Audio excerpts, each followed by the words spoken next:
हाँ जी बेटा, ये वीडियो मैं सीए फाउंडेशन नवंबर 2022 के स्टूडेंट्स के लिए रिकॉर्ड कर रहा हूँ।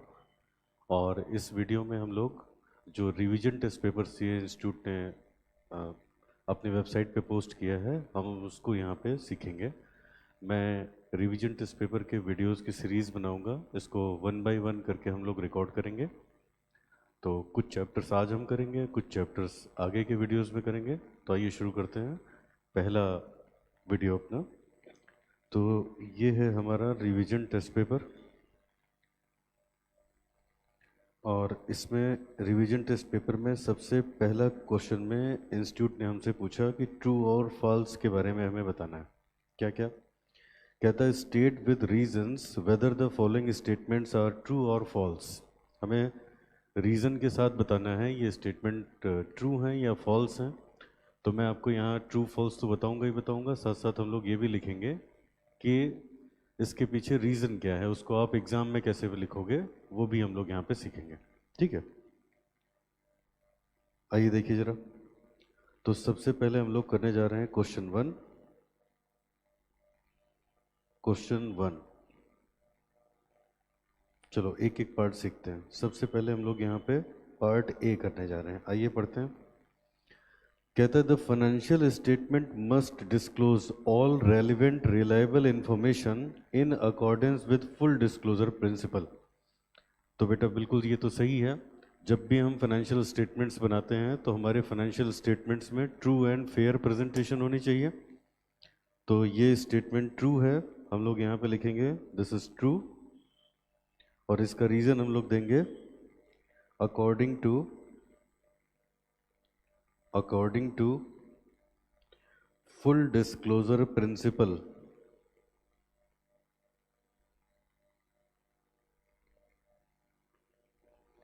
All relevant and reliable information must be disclosed।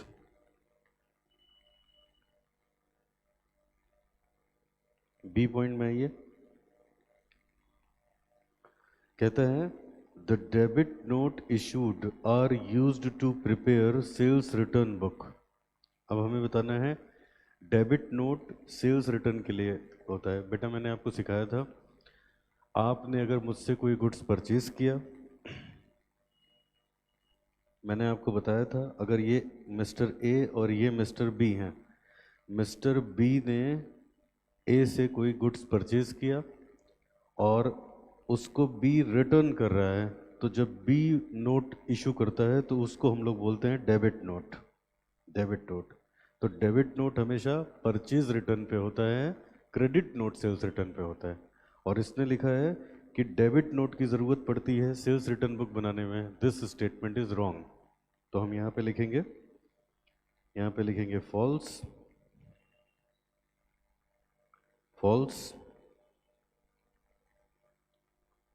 Debit note are used to prepare purchase return book।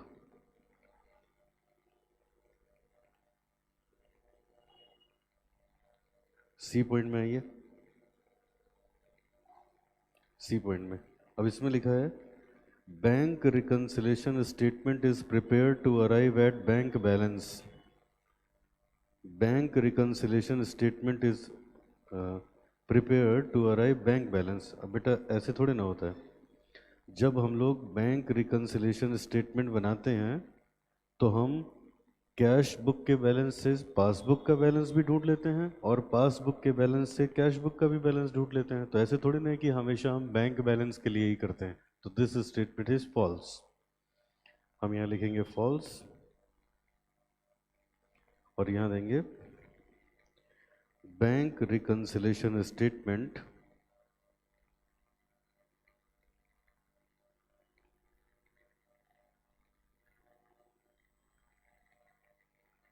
is prepared to reconcile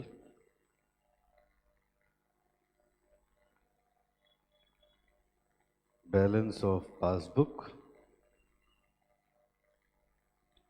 with balance of cash book or balance of cash book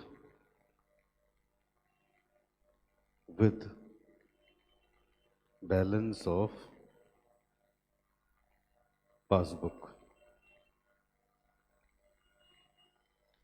D point में ये अब इसमें लिखा है if closing stock appear in the trial balance then closing inventory is not entering in trading account, it is shown in the only in balance sheet. वो कह रहा है if closing stock appear in trial balance then inventory is not entered in trading account, it is shown only in balance sheet. बिल्कुल सही बात है बेटा, बिल्कुल सही बात है, ये स्टेटमेंट ट्रू है। क्यों ट्रू है मैं आपको रीजनिंग देता हूँ। ये बताओ, सबसे पहले आप जर्नल बनाते हो और इसमें बनाते हो आप double entry, debit as well as credit, दोनों एस्पेक्ट रिकॉर्ड करते हो। यहाँ से आप बनाते हो लेजर, तो क्योंकि दो एस्पेक्ट रिकॉर्ड किए हैं तो कोई भी एंट्री दो अलग अलग लेजर्स में जाएगी। अच्छा, इसके बाद बैलेंसेस निकलेंगे और वो ट्रायल बैलेंस में लिखा जाएगा। तो जो चीज़ ट्रायल बैलेंस तक पहुंची है उसकी ऑलरेडी दो जगह रिकॉर्डिंग हो चुकी है ना। तो अब ट्रायल बैलेंस से जब कोई चीज़ हम फाइनल अकाउंट में ट्रांसफ़र करते हैं तो कहीं एक ही जगह ट्रांसफ़र करते हैं। तो अगर ट्रायल बैलेंस बेटा अगर ट्रायल बैलेंस के अंदर क्लोजिंग स्टॉक दे रखा है तो ये ट्रेडिंग अकाउंट में नहीं आएगा, ये सिर्फ और सिर्फ बैलेंस शीट में जाएगा। बिल्कुल ट्रू है ये। लिखिए लिखिए if closing stock appears in trial balance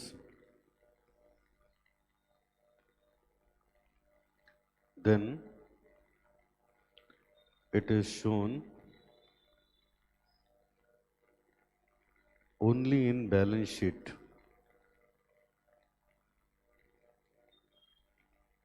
because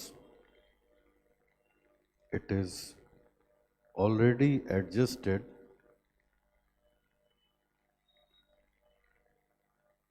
in purchases। चलिए ई पॉइंट पे आ जाइए। लिखा है depreciation is a non cash expense, depreciation is a non cash expense does not result any cash outflow. This is true. Depreciation is a expense, accounting standard 10 के according depreciation एक expense है, लेकिन हमें depreciation की किसी को payment थोड़ी ना करनी पड़ती है। तो yes it is non cash but it is a expense, तो हम यहाँ पे लिखेंगे true.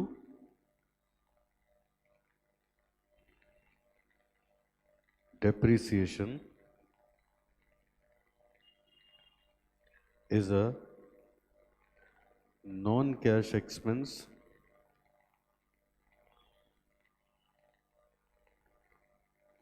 it does not result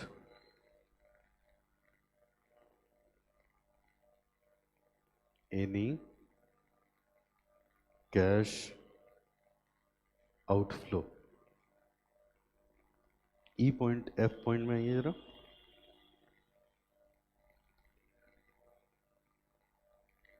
F point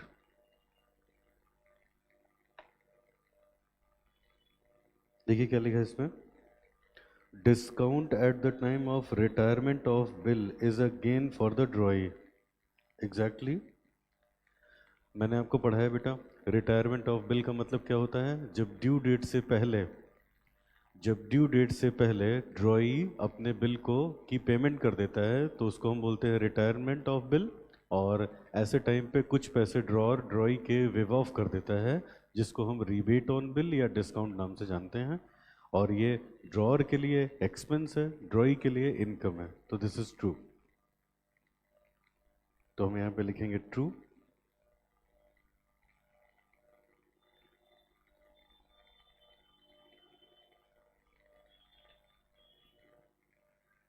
discount at the time of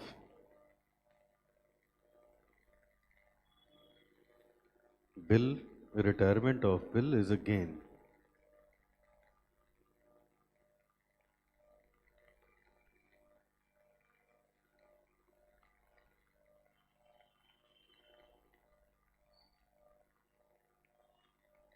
ji point में आइए।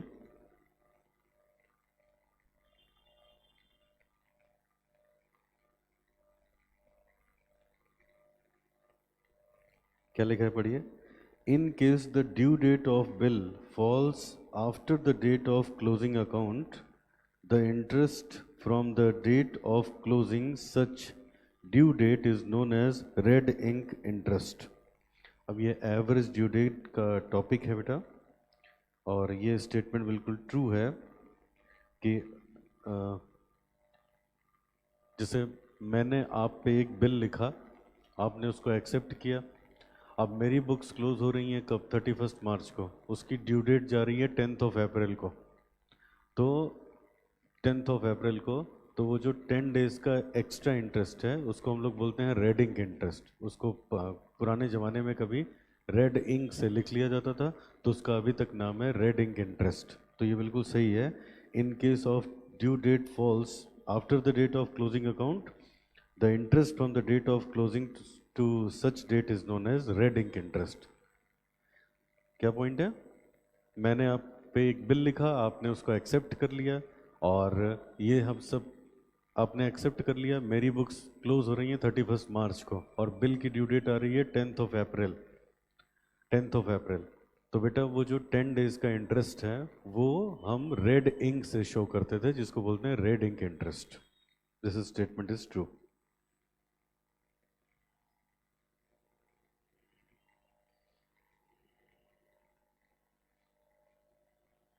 देखिएगा, interest from the date of closing to such due date is written in red ink in account current.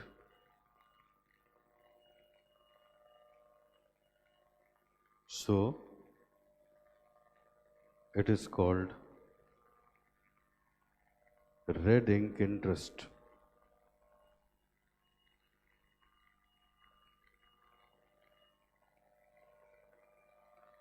Next topic देखो।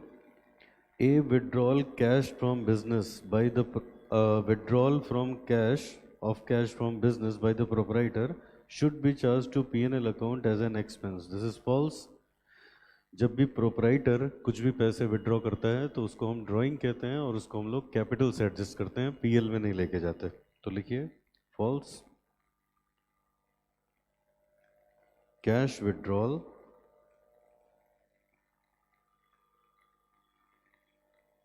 by proprietor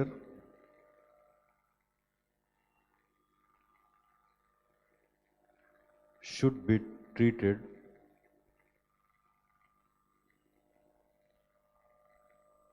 as drawing.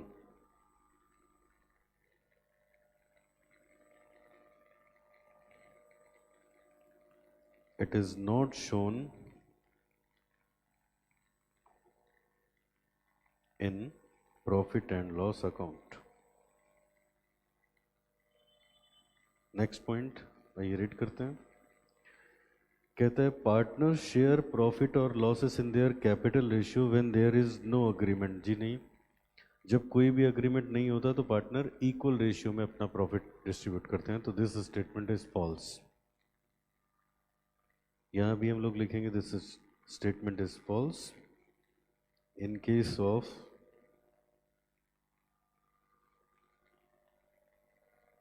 absence of any agreement regarding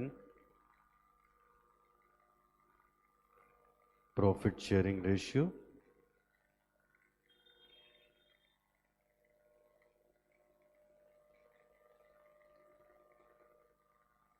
profits or losses are to be shared equally.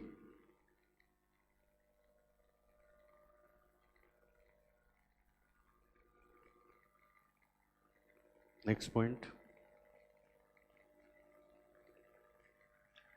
ये NPO का topic है बेटा। कहता है fees received for life membership is a revenue received, it is of recurring nature. अब क्या है बेटा, जब आप लोग डिग्री ले लोगे तो आपका जो इंस्टीट्यूट है वो भी एनपीओ है, तो उसमें आपको मेंबरशिप के लिए कुछ फीस देनी होती है। तो उस फीस की बात कर रहा है, कह रहा है वो रेवेन्यू रिसीट है और ये रेकरिंग नेचर के लिए है। तो ऐसा बिल्कुल भी नहीं है ये बेटा, ये कैपिटल नेचर की है। ये लिखा है ना लाइफ मेंबरशिप फीस, ये जो है ये अपनी लाइफ में पर्सन एक ही बार पे करता है, और रेकरिंग नेचर के जो एक्सपेंसेस होते हैं उसको आदमी बार बार पे करता है। तो this statement is false.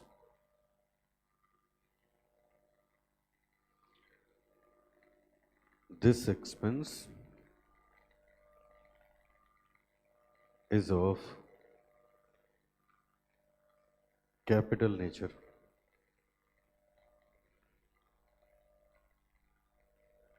Next point, debenture interest payable after the payment of preference dividend but before the payment of equity dividend. False.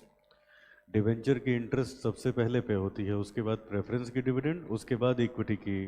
Debenture is a outsider, सबसे पहले पेमेंट हम आउटसाइडर्स की करते हैं, फिर इनसाइडर्स की पेमेंट होती है। तो this statement is false. Debenture interest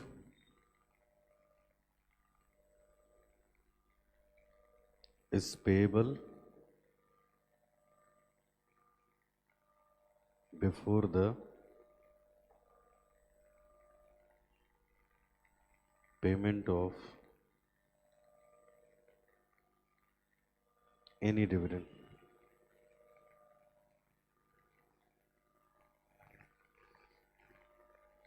तो ये हुआ क्वेश्चन 1। जरा क्वेश्चन 2 पे आते हैं। ये थ्योरेटिकल फ्रेमवर्क से है, वो कहता है explain cash and mercantile system of accounting. बेटा कैश सिस्टम का मतलब मैंने आपको क्या बताया था,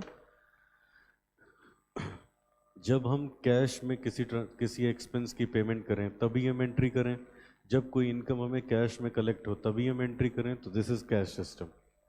और अगर हम किसी भी एक्सपेंस को जो करंट ईयर का है उसको करंट ईयर के फाइनेंशियल स्टेटमेंट्स में रिकॉर्ड कर लें वेदर इट इज़ पेड और नॉट, तो ये हुआ मर्केंटाइल सिस्टम। कोई इनकम करेंट ईयर की है वेदर इट इज़ रिसीव्ड और नॉट, इसको हम रिकॉर्ड कर लें अपनी बुक्स ऑफ अकाउंट्स में, तो ये क्या हो गया, मर्केंटाइल सिस्टम। आइए मैं एक्सप्लेन करता हूँ, लिखिए मेरे साथ साथ। क्वेश्चन नंबर 2,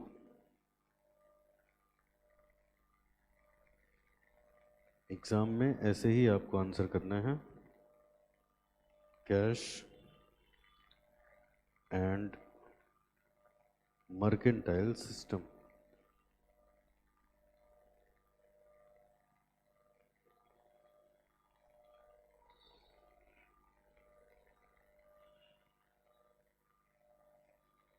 लिखेंगे cash system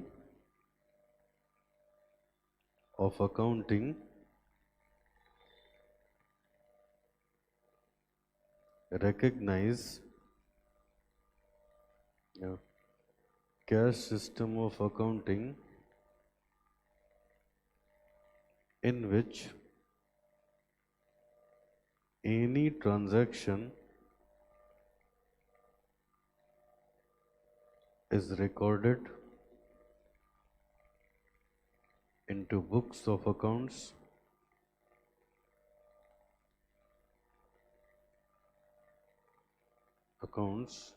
when it is paid or collected, but under mercantile system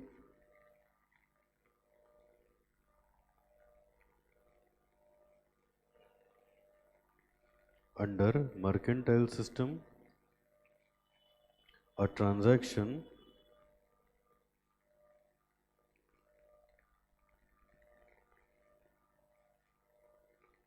of a particular year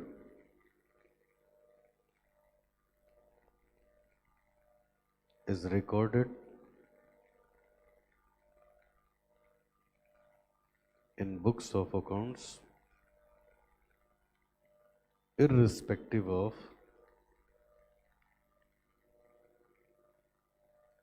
its payment or collection.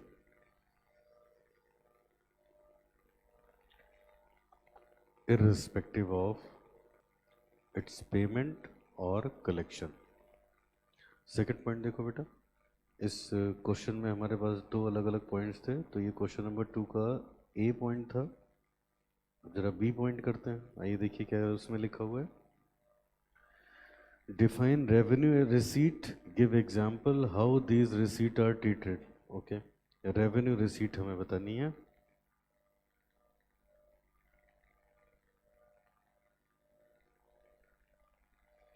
बेटा मैंने आपको बताया था रेवेन्यू रिसीट क्या होती हैं।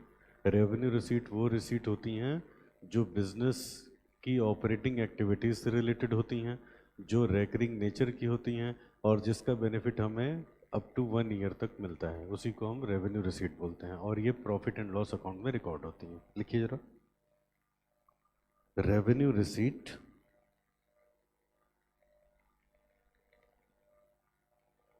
which are obtained, revenue receipt are receipt which are obtained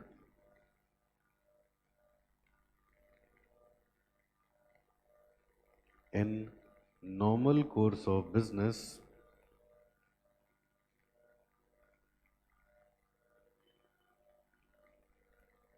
activities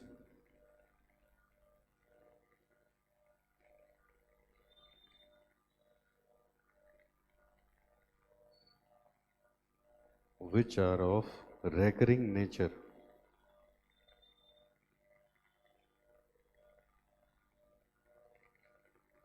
which are of recurring nature। तो ये हो गया हम लोग का question number 2।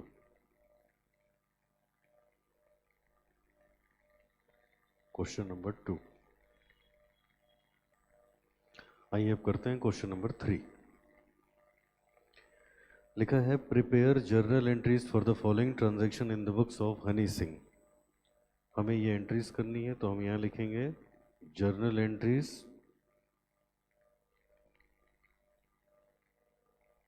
In the books of Honey Singh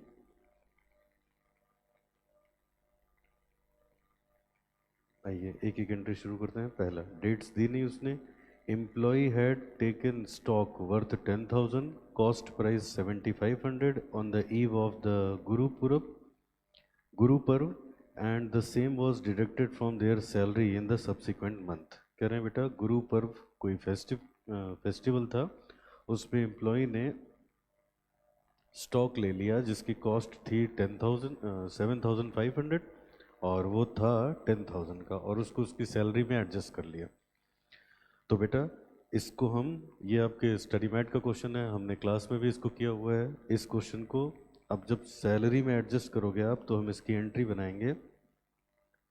जब हम एम्प्लॉय को सैलरी पे करते हैं तो एंट्री क्या करते हैं, याद करो, हम एंट्री पास करते हैं salary account debit to cash.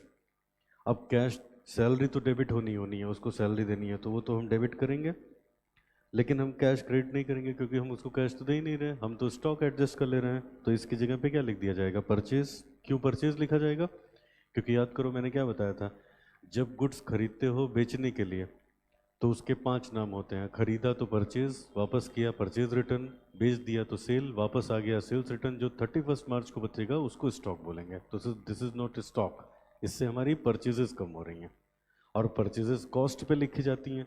तो हमें 10,000 से कोई मतलब नहीं है, हम लोग 7,500 से ये एंट्री करेंगे। तो एंट्री होगी salary account debit to purchases. लिखिए, डेट उसने दी नहीं, सैलरी अकाउंट डेबिट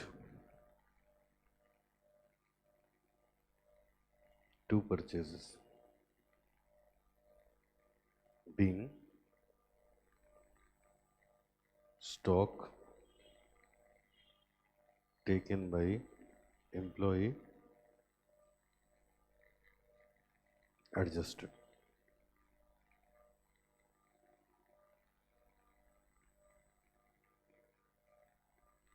चलो नेक्स्ट सेकंड पॉइंट देखते हैं जरा क्या उसने बोला है। लिखिए, अब इसमें लिखा है income tax liability of proprietor was paid out of पेटी कैश। बेटा प्रोपराइटर की इनकम टैक्स की लायबिलिटी तो वो उसकी खुद की हुई ना, बिजनेस के कैश से पे कर दी, तो it is kind of drawing. भाई प्रोपराइटर अपने लिए पैसे निकाल के बिजनेस से अगर खर्च करेगा, वो कहीं से भी पैसे निकाले, हम तो उसको ड्राइंग ही लिखेंगे। तो उसने इनकम टैक्स दिया, घर का किराया दिया या कहीं और खर्च कर लिया, it is recorded as drawing, तो हम इसकी एंट्री करेंगे ड्राइंग डेबिट टू कैश। अब पेटी कैश से निकालिए तो पेटी कैश हो जाएगी, drawings account debit to petty cash 8500 being cash withdrawn for personal use.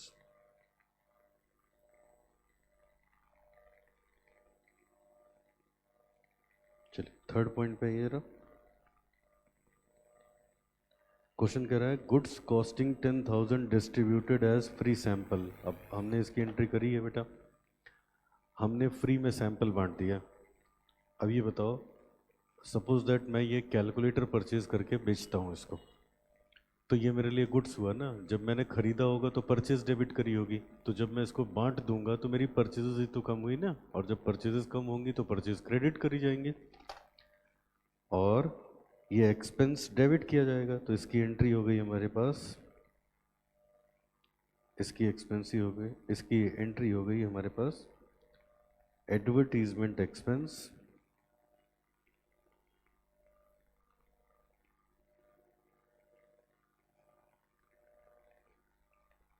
Account debit to purchase account.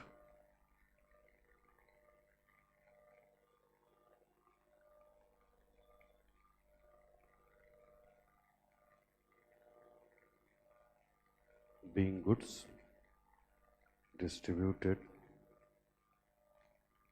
as free sample। चलो नेक्स्ट पॉइंट पे आ जाओ।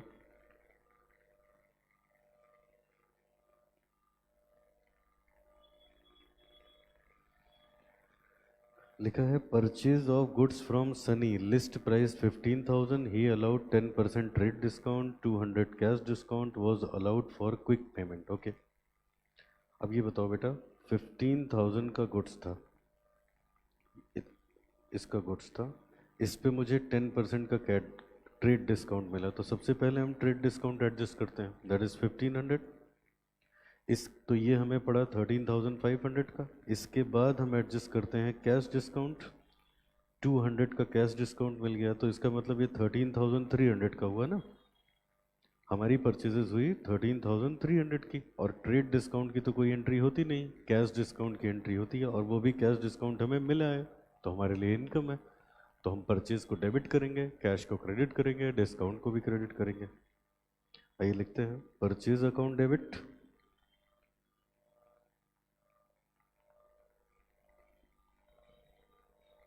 to bank to discount।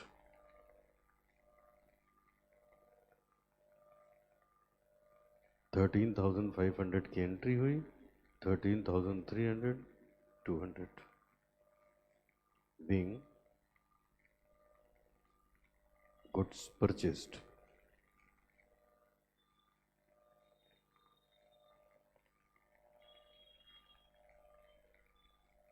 तो ये भी क्वेश्चन हो गया हम लोग का। अब इस वीडियो में यहीं तक हम लोग करेंगे, बाकी मिलते हैं नेक्स्ट वीडियो में। Thank you so much.